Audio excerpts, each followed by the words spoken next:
심한 다툼이 있었지만 바나바는 마가 요한과 바울은 실라와 함께 팀을 이루어 2차 전도 여행을 떠났습니다. 다툼과 갈등이 일어날 때 두 리더의 마음이 얼마나 속상하고 또 부끄럽고 아팠겠습니까? 그럼에도 하나님이 서로를 결국 최선의 길로 이끄셨다는 것을 두 팀은 시간이 지날수록 확신하게 되었죠. 1차 전도여행이 최대한 복음의 씨앗을 널리 뿌리는 것이 목적이라면 2차 전도여행은 뿌려진 복음이 어떻게 심겨지고 자라는지를 돌아보는 것이 목적입니다. 그래서 바나바와 요한은 구브로로, 바울과 실라는 수리아를 시작으로 2차 전도여행을 시작합니다. 15장의 마지막 절인 41절을 보면 한번 띄워주실까요? 바울과 실라가 안디옥 교회에서 형제들로부터 파송을 받고 처음 도착한 곳이 수리아와 길리기아입니다. 사실 이곳은 1차 전도 여행 때 방문했던 적이 없는데 이 복음 안에 있는 그 독특한 그 능력 때문에 이 도시까지 그 복음이 흘러갔고 그 소문을 두 사람이 들었고 두 도시에 숨겨져서 신앙생활하는 가정교회들을 하나하나 방문하기 위해 두 사람이 간 것입니다. 그들을 격려하고 재차 복음을 전하고 견고히 세워주는 일이 그들의 사명이었습니다. 참 귀한 일입니다. 여러분, 참 귀한 일 맞죠? 한번 복음을 듣는다고 온전해지지 않으니까요. 반드시 저와 여러분에게도 신방이 필요합니다. 옆에 있는 분들께 한 번 더 인사할까요? 우리에게도 신방이 필요합니다. 그런 목적으로 간 건데 저희가 여기서 한 가지 기억해야 될 사실은 비록 성경에는 41절에 기록되지 않았지만 수리아에서 길리기아로 가기 위해서는 반드시 험산 줄령의 아마누스 산맥을 넘어야 했다는 것입니다. 이전에 밤빌리아에서 그 마가 요한이 아마누스 말고 타우루스 산맥을 보고 충격을 받고 도중 하차했다고 설명드렸는데 그 산맥과 쌍벽을 이루는 또 하나의 산맥이 아마누스 산맥입니다. 이곳을 바울과 실라가 한 번도 보지 못한 성도를 방문하기 위해 목숨을 걸고 넘기 시작했다는 것입니다. 저희가 한번 고민해 봤으면 좋겠는데 당시 바울의 나이가 계산해 보면 40대 초중반입니다. 당시의 인간 수명으로는 거의 이제 할아버지, 거의 노인의 수명이라고 보는데 굉장히 많은 나이로 이미 풍토병에 걸린 상황입니다. 그리고 당시 신라는 바울의 한 팀의 초대를 받고 안디옥에서 무려 480km나 떨어졌던 예루살렘에서 바울을 찾아온 상태입니다. 자, 그 상태에서 두 사람이 오늘 그 산맥을 넘을 수 있었던 것은 아마도 그들 안에 말할 수 없는 성령의 이끄심과 감동이 있었기 때문이라고 생각합니다. 억지로는 절대로 안 되죠. 그런데 성경을 자세히 연구해 보니 이미 바울은 이 아마누스 산맥을 과거에 3차례나 넘었던 경험이 있었습니다. 익숙했던 곳이에요. 언젠지 아십니까? 첫 번째는 15세가 지난 유대인들은 보통 고향 다소를 떠나 바울의 고향이 다소인데 어떻게든 예루살렘 성지순례를 내려갑니다. 가야 되기 때문에 험난한 산맥을 뛰어넘는데 자, 그때 그 아마누스 산맥을 처음 뛰어넘는 바울의 마음속에는 야망으로 가득 차 있었습니다. 내가 이 산맥을 넘어 당대 최고의 가말리엘 문화의 제자가 되어 유대교 안에서는 강력한 입지를 가지고 명성을 떨칠 것이다. 이게 그의 야망이었습니다. 그러나 결국 그 바람의 결과는 부활하신 그리스도를 대적하고 교회와 성도들을 잔인하게 박해하는 일로 끝이 납니다. 스스로를 자랑스럽게 여겼을지 몰라도 제가 볼 땐 영적인 자해와 같은 일을 한 겁니다. 이게 첫 번째 산맥입니다. 두 번째 산맥은 그가 다메섹에서 주님을 만나고 완전히 굴복됐을 때 다시 고향 다소로 돌아오는 길입니다. 이번엔 갔던 길과 거꾸로 아마누스 산맥을 넘어와야 했습니다. 그때 세상은 그를 향해 실패자라고 비난하고 손가락질했을 것입니다. 실패자야. 그렇게 떵떵거리며 가더니 참 보기 좋다. 그러나 제가 볼 때 그 걸음은 주님 안에서 다시 빚어지는 재창조의 걸음이었습니다. 세 번째는 언제일까요? 그가 고향 다소에서 무려 13년을 집거했습니다. 주님을 만났다고 갑자기 쓰시는 게 아니더라고요. 13년을 집거할 때 수리아 안디옥에 있는 바나바의 부름을 받고 1년간의 공동 목회를 위해 안디옥으로 떠났던 길이 있습니다. 그때 아마누스 산맥을 그는 그의 인생의 세 번째로 넘게 되는데, 그 걸음은 여러분 더 이상 무거운 발걸음이 아니었을 것입니다. 그 걸음은 새로운 미래로 진입하는 감격적인 행진이었을 것입니다. 주님이 이제 나를 들어주시는구나. 주님이 나를 주목하시는구나. 주님이 나 같은 사람도 이제는 쓰실 수 있구나 라는 감격이 있었을 거라고 생각을 합니다. 그리고 오늘은 네 번째입니다. 더 이상 그는 자신의 야망을 위해 아마누스 산맥을 넘지 않습니다. 주님의 섭리에 자신을 맡긴 채 수리아에서 길리기아로 떠납니다. 그러나 그 걸음이 몰랐겠죠. 신방으로 멈추는 게 아니라 그 걸음이 후에 더베와 루스라를 지나 아시아 대륙을 넘어 에게해를 지나 유럽 대륙을 향한 걸음이라는 것을 하나님은 알고 있었습니다. 사랑하는 여러분, 지난 한 주도 저와 여러분은 다양한 인생의 산맥을 마주했을 것이라고 생각합니다. 만일 저희들이 야망을 위해 그 산맥을 넘으려고 몸부림쳤다면 어쩌면 처음 아마누스 산맥을 넘은 바울처럼 여러분 스스로를 자해하는 일일 수 있습니다. 그러나 그 산맥을 넘을 때마다 부족하지만 하나님의 영광을 기대하고 그분의 이끄심을 받기 위해 노력했다면 여러분의 그 걸음은 이 시대를 변화시키는 놀라운 걸음으로 변화될 줄 믿습니다. 그렇게 될 줄 믿습니다. 자, 그렇게 여러 가정교회들을 세우면서 바울과 실라가 도착한 곳이 오늘 1절에 소개된 더베와 루스드라인데요, 얼핏 보면 그들이 우연히 간 것 같지만 절대로 그렇지 않습니다. 원문의 의미를 그대로 보면 그곳은 우연히 간 곳이 아니라 두 사람은 바나바 팀과 정반대로 1차 전도 여행의 순서와 거꾸로 이동합니다. 그래서 바나바 팀은 구보로가 첫 사역자였기 때문에 구보로로 갔지만 오늘 바울과 실라는 반대로 루스드라 다음 더베, 원래는 루스드라 다음 더베였는데 오늘 말씀을 보니까 1절 말씀을 띄워주실까요? 더베와 루스드라로 이렇게 진행합니다. 이게 뭐냐 하면 정반대로 움직이는 겁니다. 배려하는 거죠, 서로. 동에서 서쪽으로. 근데 원문을 보면 더베와 루스드라에도 이름이라고 기록되어 있지 않고 원문에는 더베도 루스드라에도 이렇게 표현되어 있습니다. 그러니까 이게 무슨 의미냐 하면 철저한 계획과 순서대로 움직였다는 거예요. 그냥 느낌대로 가고 싶은 대로 발길 닿는 대로 간 게 아니라 철저하게 이끄심을 따라갔던 곳인데, 기억해야 될 사실은 이 더베와 루스라가 다시 방문하기에는 쉽지 않았던 곳이라는 겁니다. 여러분, 루스라가 어떤 곳입니까? 사도행전 14장에 나오죠. 발을 전혀 쓰지 못했던 선천성 안진뱅이를 복음을 전하고 일으켜줬던 곳입니다. 또 주민들이 그 위대함을 보고 바울과 바나바를 신으로 떠받들려고 했던 곳입니다. 근데 잠시 후에 비시디 안디옥에서 이고니온에서 건너온 열성 유대주의자들이 주민들을 선동해가지고 그들이 갑자기 마음이 바뀝니다. 그러니까 뿌리가 여러분 약하면 주변 비바람에 갑자기 바뀌는 게 사람 마음이더라고요. 근데 신으로 떠받들려고 하다가 이제는 돌을 들어가지고 바울을 쳤던 곳이 루스라입니다. 그러니까 돌팔매질을 당해서 피투성이가 된 채로 질질 끌려 성 밖으로 내동댕이 쳐졌던 곳이 루스드라입니다. 그리고 다시 일어나 바울이 어떻게 했습니까? 상처 투성이채로 그 다음 갔던 곳이 더베였습니다. 더베는 바울의 고향인 다소를 지척에 두었던 곳이었습니다. 더베 안에 바울의 고향인 다소가 바로 가까웠습니다. 여러분, 일반적이면 그렇게 몸이 힘들고 피투성이가 되면 잠시 고향에 들려서 아프고 상한 마음을 육체를 좀 추스를 법도 한데, 과거의 삶을 보면 그는 그렇게 하지 않았습니다. 그때도 여전히 복음만 전하고 방향을 돌이켰던 바울이었습니다. 네, 좋습니다. 우리 커튼 공연을 하고 있는 우리 두 사람 축복합니다. 그래서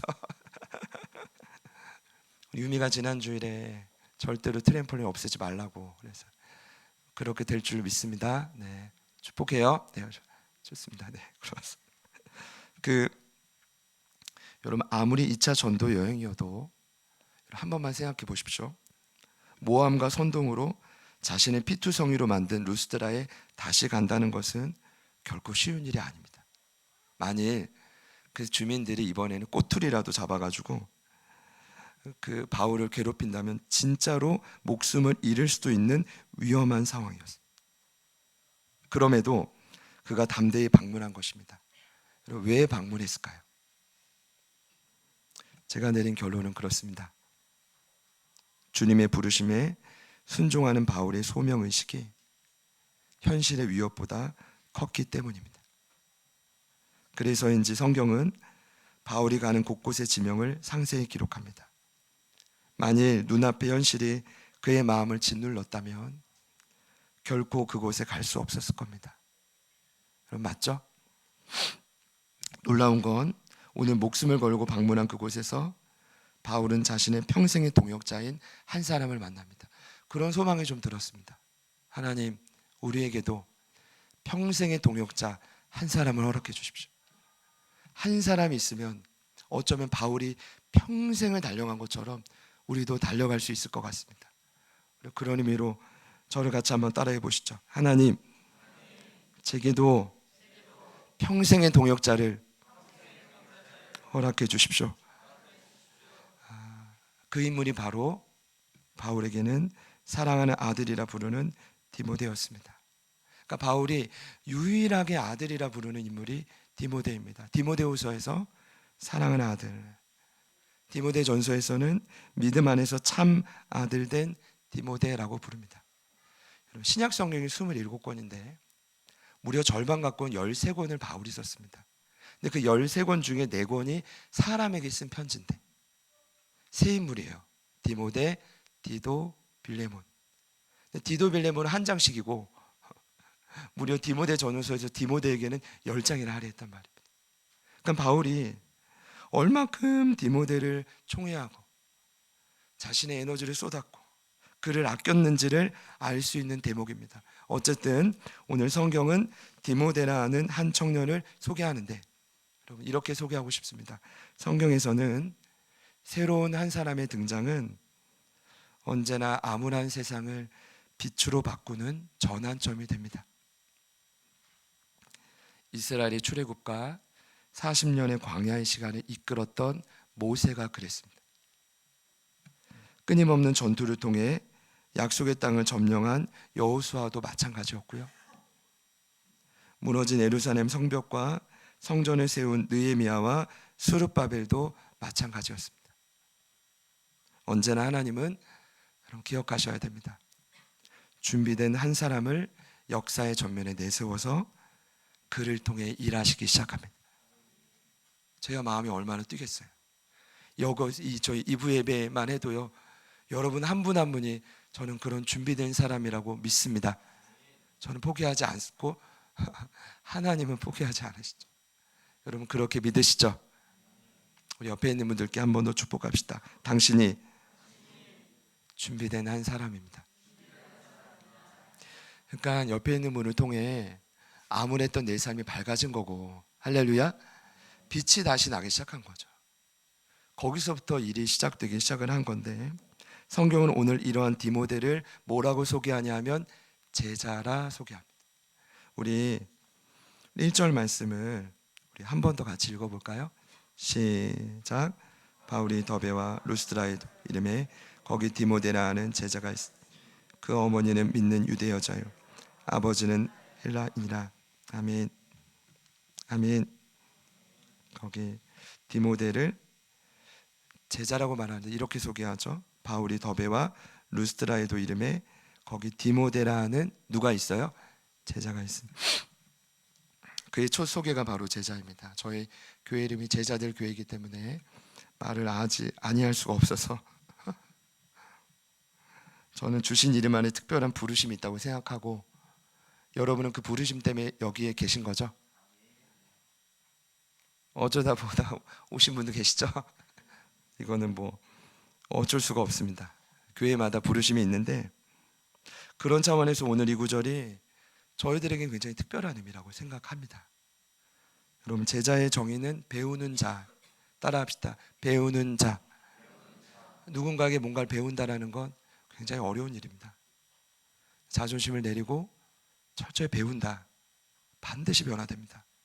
이 개념은 풀어보자면 스승의 삶을 재현한다.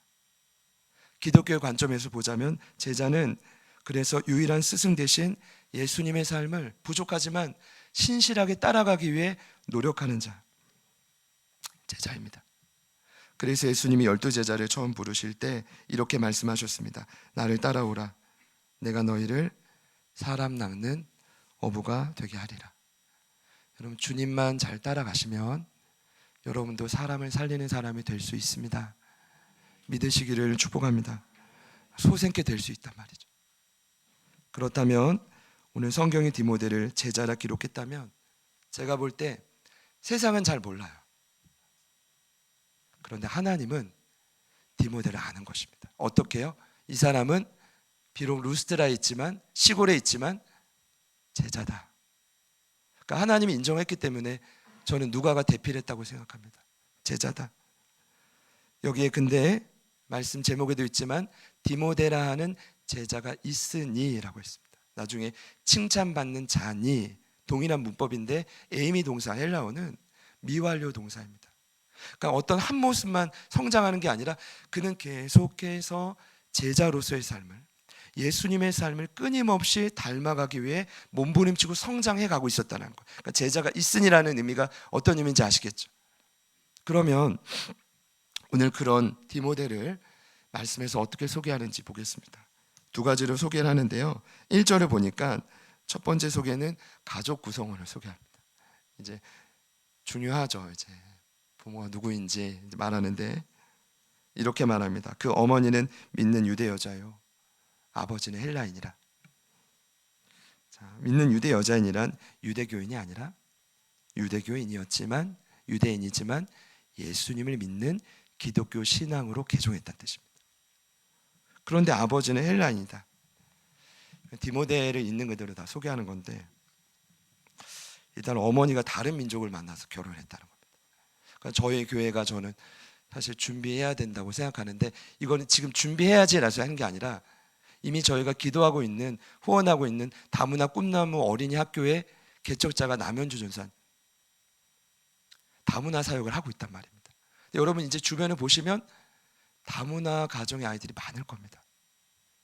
그리고 우리 유초등부에도 있고 어느덧 자연스럽게 그 부모의 세대도 저와 여러분과 함께 될 줄 믿습니다. 근데 디모데가 그 혼혈인이었습니다. 다문화 가정의 자손이었다는 뜻인데 여기서 한 가지 더 기억해야 될 것은 그럼에도 좀 복잡했겠죠. 그럼에도 그는 어머니로부터 신앙이 수직적으로 흘러왔다는 것입니다.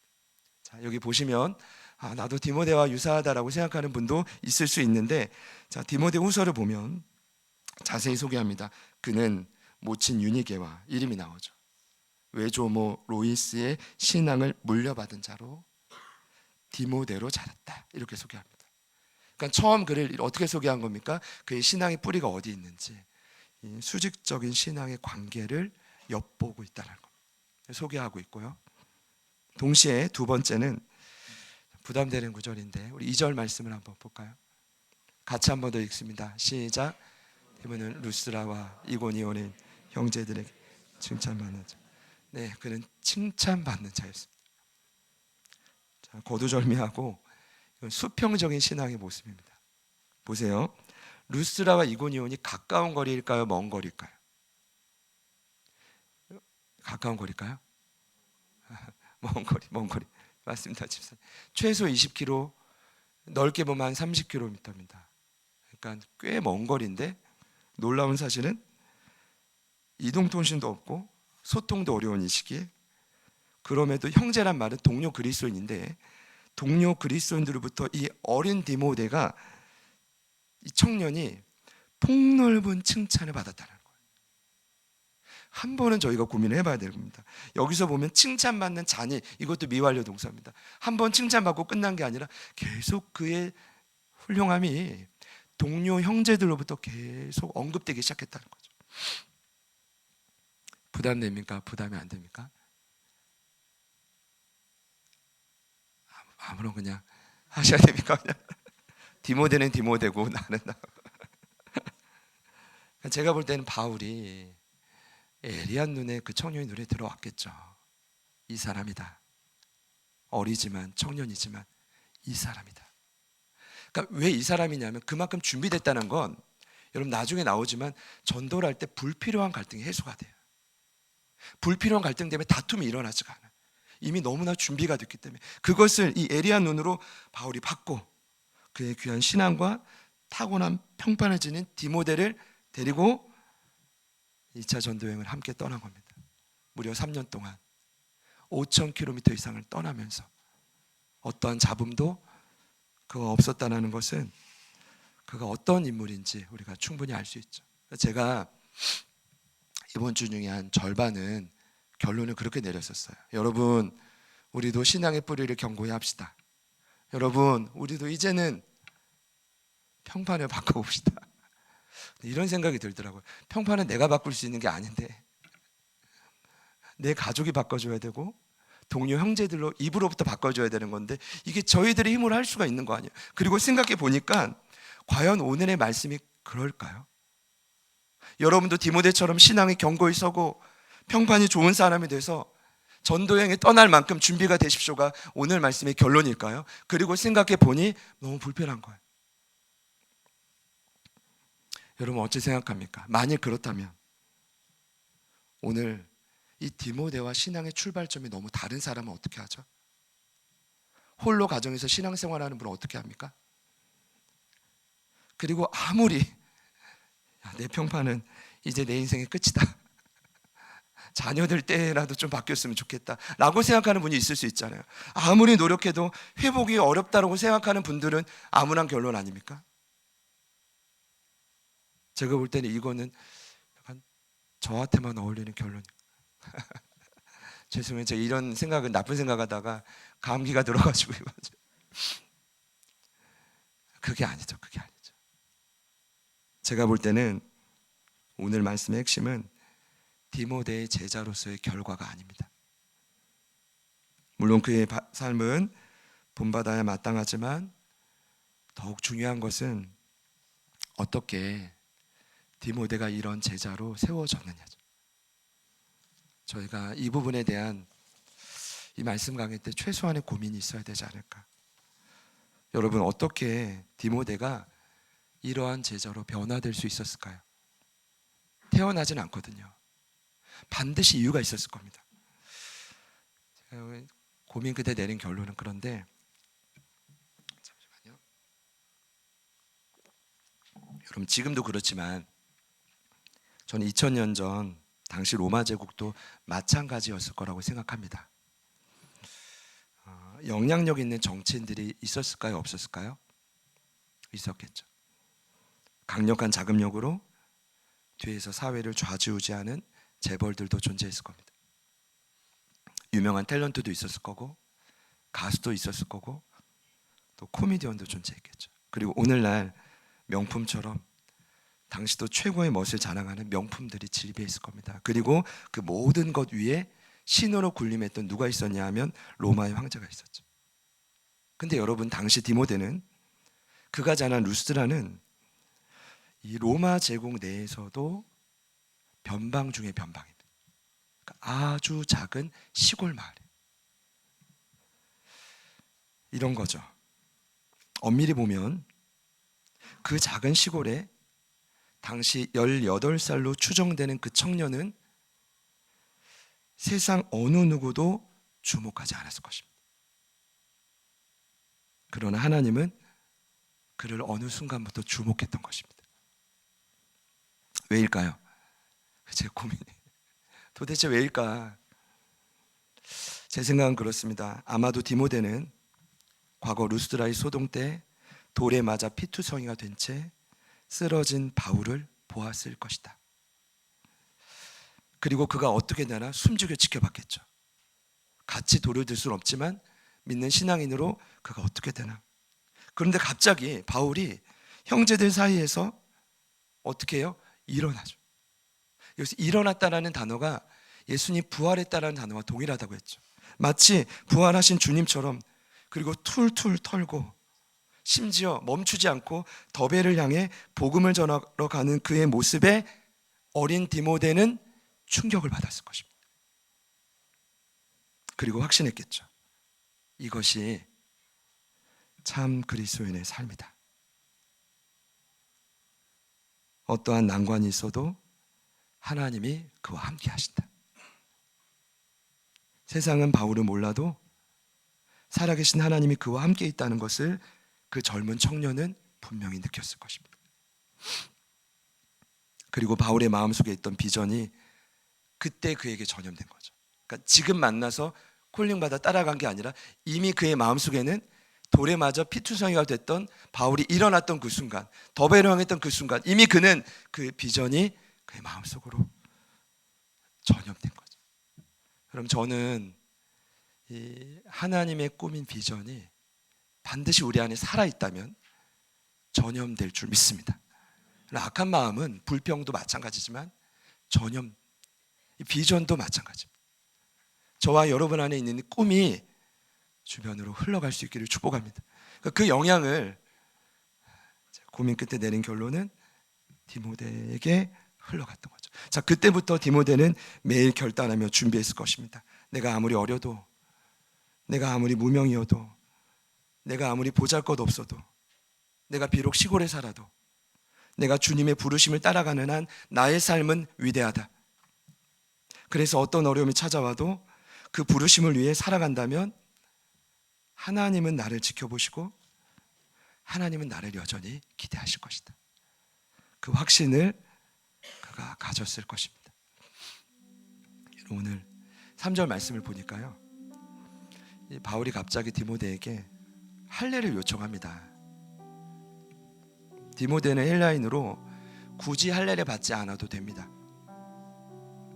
그리고 할례는 저희 이미 예루살렘 회의 때 나눴지만 구원받는데 전혀 문제가 되지 않습니다. 그럼에도 바울 사도가, 자 보세요, 그에게 할례를 요청한 이유가 뭘까요? 갑자기 바울 사도의 생각이 바뀐 겁니까? 두려워서일까요? 아니요. 우리가 앞으로 이방인도 만나지만 수많은 고집센 유대인을 만날 때 그들과 불필요한 갈등을 피하기 위해서입니다. 오직 주의 사명 감당하는 일에만 집중하기 위해 불필요한 건 미리 치우겠다는 겁니다. 표현이 좀 그렇죠. 근데 감사한 건, 놀라운 건 어린 디모데가 바울의 요청을 아무 군소리 없이 따라요. 왜일까요? 하나님이 본인의 생각보다 크시다라는 걸 믿었기 때문입니다. 그래서 나의 감정과 노력보다 언제나 주님의 뜻이 우선이라는 확신이 그에게 있었기 때문입니다. 그리고 이런 나를 세상은 몰라도 하나님은 기억하고 주목하고 있다는 것을 그는 이미 느꼈기 때문이죠. 사실은 부르심을 따라가는 저희들의 모든 처지와 아픔과 갈등을 그 누가 알겠습니까? 하나님이 아니면 누가 알겠습니까?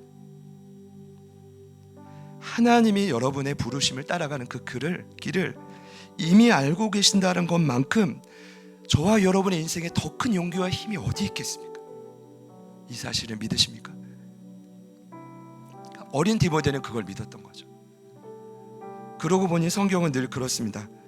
세상과 시선이 정반대예요. 세상은 더 화려하고 강력하고 자극적인 것을 높이고 추구하지만, 그러나 하나님의 사람들은 정반대의 길을 갑니다. 하나님이 주목하는 곳이 정반대이기 때문이에요. 넓은 길이 아니라 좁은 길이기 때문입니다.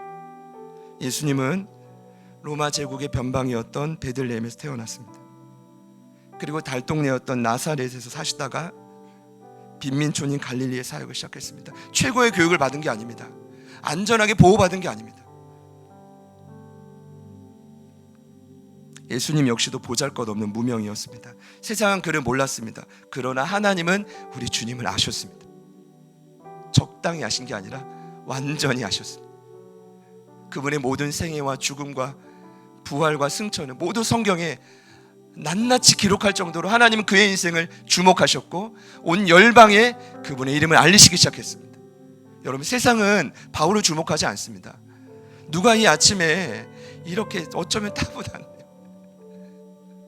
이 바울의 이름을 묵상하며 누가 이렇게 노력합니까? 그러나 하나님은 그를 주목하셨고, 보십시오, 사도행전에 그의 이름이 아주 낱낱이 도배되어 있습니다. 그가 무엇을 하고 무엇을 먹고 누구를 만났고 어디를 살렸는지를. 그리고 그 뒤를 디모데가 따라간 것입니다. 이렇게 보니까 이해가 되더라고요. 비전은 한 사람 한 사람을 통해 준비된 사람에게로 전염되는 거예요. 수많은 하나님의 사람들이 있었고 오늘 저와 여러분이 이제 이곳에 함께 있는 것입니다. 오늘 말씀의 결론은 하나님이 디모데를 주목하신 것처럼 오늘 저와 여러분의 삶도 우리 하나님이 주목하고 있다는 것을 기억하시기를 축복합니다. 하나님은 기억하시고 우리를 주목하고 있다. 저희들 역시 죽음을 깨뜨리시고 영원히 부활하신 주님을 따라 걷는 한 소망이 있습니다. 세상은 몰라줘도 여러분의 모든 걸음이 소망이 있다는 겁니다. 숨 쉬는 것조차도 하나님은 기대하신다는 겁니다. 보십시오, 여러분, 이 마음만 포기하지 않는다면 반드시 하나님의 때에 내가 아무리 보잘것 없어도 아무리 무명이어도 하나님의 뜻은 여러분을 통해 이루어질 줄 믿습니다. 함께 찬양하겠습니다.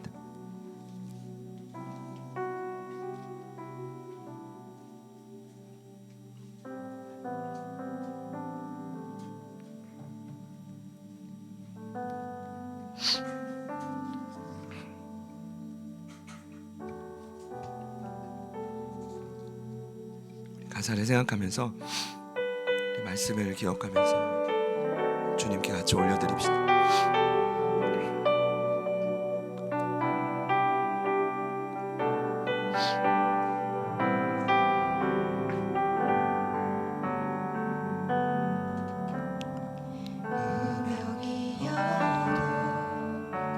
공허하지 않은 것은 예수 안에 난 만족함이라.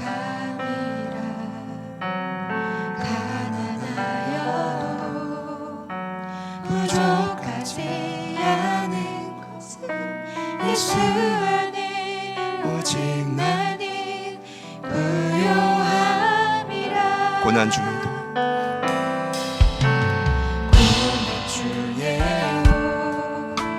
견뎌낼 수 있는 것은 주의 계획 믿기 때문이라.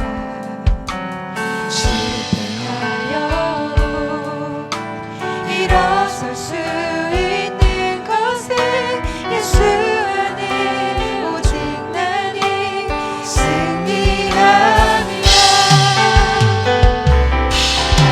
난 예수로 충만하니, 난 예수로 충만하니, 난 예수로 충만하니, 영원한 내 안에 살아계시네. 내 몸이 약해도 낙심하지 않는 것은 예수 안에 나 완전함이라. 화려한 세상 부럽지 않은 것은 난 예수로 한번 더 고백합시다. 충만함이라. 내 몸이 약해도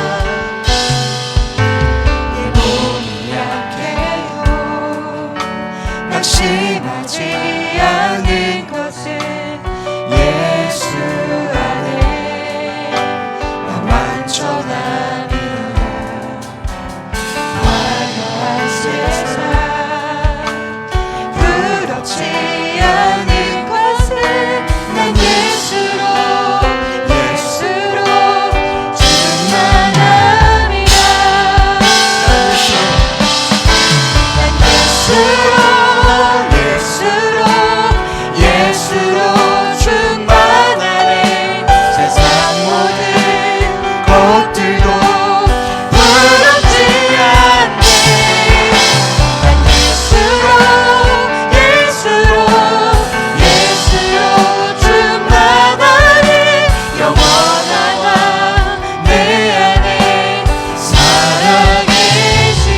예수로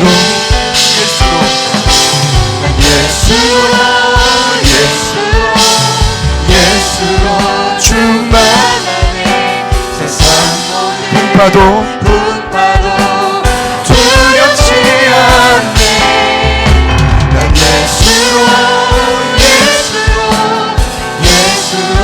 충만하네. 영원한 내 안에. 우리 마지막으로 고백합시다. 난 예수로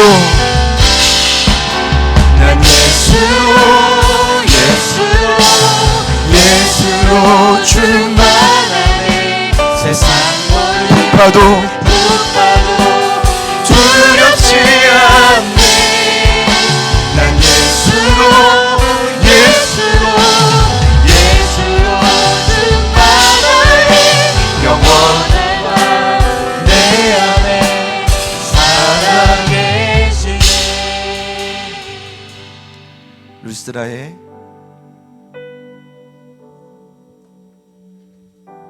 디모데라는 제자가 있었습니다.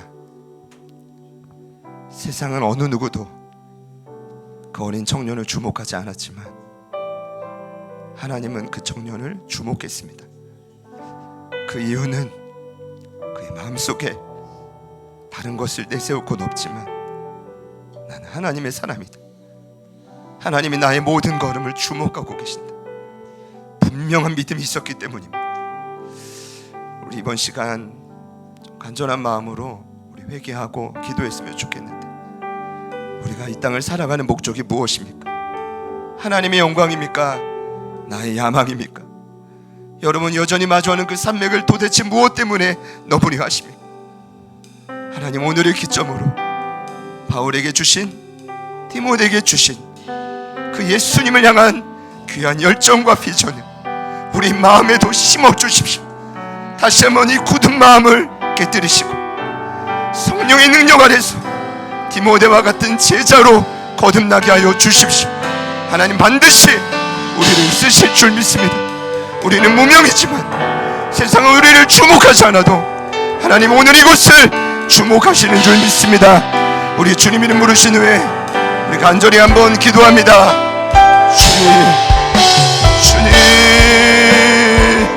주님 도와주십시오. 성령님 앞에 간구하며 나아갑니다. 우리 사랑하는 가족들을 위해 기도하며 나아갑니다. 성령님 도와주십시오. 하나님 삶의 목적과 방향이 변화되기를 소망합니다. 바뀌어지기를 소망합니다. 하나님 뜻 안에서 도와주시기를 소망합니다. 다시 한번 디디고 주님을 향해 나아가기를 소망합니다. 다시 한번 우리의 마음을 만져주시고 주님의 뜻 안에서 우리가 만나는 모든 사명마다 주님을 기억하게 하여 주십시오. 주님을 떠올리게 하여 주십시오. 회개하게 하소서. 돌아오게 하소서. 돌이켜 주님을 향해 다시 한번 나아가는 은혜가 되게 하여 주십시오. 성령님 도와주십시오. 성령님 인도하여 주십시오. 하나님 마음을 다해 기도하며 나아갈 때 하나님의 역사와 능력이 모두에게 흘러갈 것입니다. 하나님 도와주십시오. 아프고 상한 영혼, 낙심하고 지친 영혼, 때로는 지치고 상하여 눌린 영혼, 하나님 모두에게 시간 찾아가 주셔서 하나님의 통한 능력으로 다시 한번 세워주시기를 간구하며 주님 도와주십시오. 하나님 역사하여 주십시오. 하나님의 도구로 다시 한번 일어나게 하여 주십시오. 하나님 우리도 언젠간 디모데라는 제자가 있습니다. 하나님 인천 땅에 우리가 서 있는 그 땅에 하나님 기뻐하시는 모습으로 바로 서게 하여 주십시오.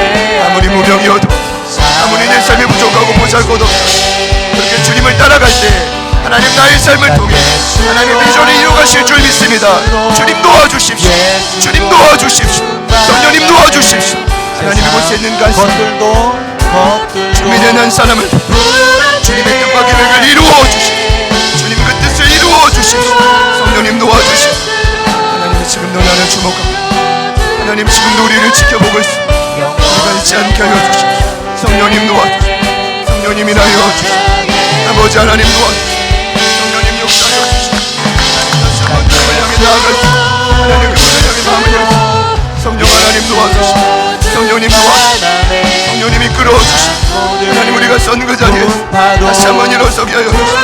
하나님 마음과 눈을 범위를 향해 말씀하신 그곳을 향해 믿음으로 달려가게 하여 주십시오. 주여 도와주십시오. 주여 도와주십시오. 예수로 우리 마음을 열어 예수로 우리 마음을 채워주십시오. 하나님의 능력으로 우리 마음을 채워주십시오. 새롭게 하여 주십시오. 성령 하나님 도와주십시오. 주님 도와주십시오. 주님 붙들어주십시오. 하나님 도우시는 주, 성령님 도우시는 주, 성령님이 끌어주시는 주, 하나님 그 마음을 다시 다시 일어서기를 원하는 많은 영혼들이, 많은 예배자들이 있습니다. 성령님 찾아와 주십시오. 주님 함께하여 주십시오. 하나님 능력을 더하여 주십시오. 주님 역사하여 주십시오. 하나님 영원하와 내 안에 살아계시네. 난 예수로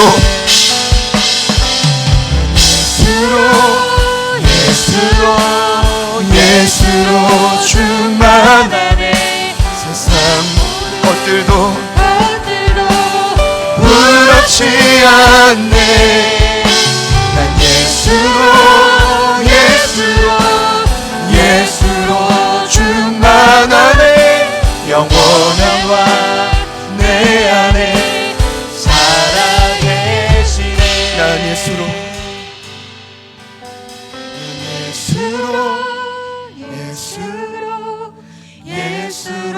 충만하네. 세상 모든 풍파도 두렵지 않네.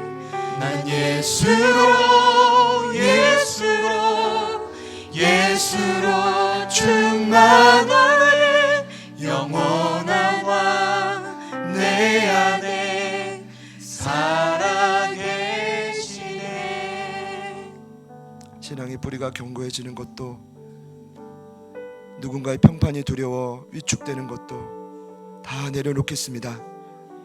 그 어떤 것보다 먼저는 우리의 마음에 하나님의 나를 주목하고 있음을, 비록 무명이어도 보잘것없어도 하나님의 나를 기대하고 있음을 다시 한번 기억하게 하여 주옵소서. 우리의 마음이 바뀌어져 하나님, 이 모든 비전이 끊어진 것 같이 보였지만 다시 오늘 이 자리에 디모데라는 제자들이 우죽순 일어나게 하여 주시옵소서. 하나님, 내가 제자가 되기를 소망합니다. 하나님, 우리가 그렇게 쓰임받기를 소망합니다.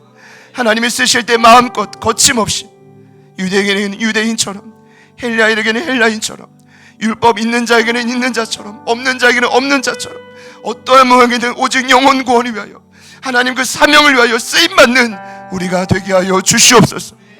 주님, 이곳에 결단한 자들이 있습니다. 철저히 회개하고 그 마음을 다시 다잡은 소중한 영혼들이 있습니다. 하나님, 그 마음을 지속적으로 솟생케 하여 주셔서 활활 성령 안에서 타오르게 하여 주시옵소서. 다시 한번 그 열정과 눈물이 주변으로 흘러가게 하여 주시옵소서. 돌파되게 하여 주시옵소서.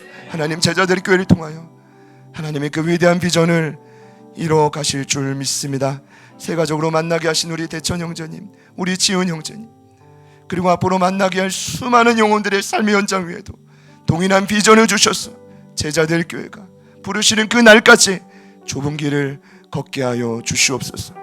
이제는 우리 구주 예수 그리스도의 은혜와 하나님 아버지의 변함없는 신실하신 사랑하심과 성령님의 내주 충만 교통 위로하심의 역사가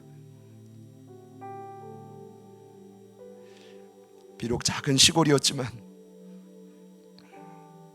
하나님 앞에 온전히 선 디모데처럼 늘 그 좁은 길을 걸어갈 것을 다짐하고 결단하는 이부 예배에 참여하신 모든 예배자들 머리 위에, 그리고 저희들을 통해 회복되고 살아날 수많은 이 땅의 영혼들 삶의 터전 위에, 그리고 비록 불가피한 상황으로 현장에 함께하지 못했지만 온라인으로 예배하는 흩어져 있는 우리 온 가족들의 삶의 현장 위에 지금부터 영원토록 함께 하시기를 간절히 축원하옵나이다. 아멘.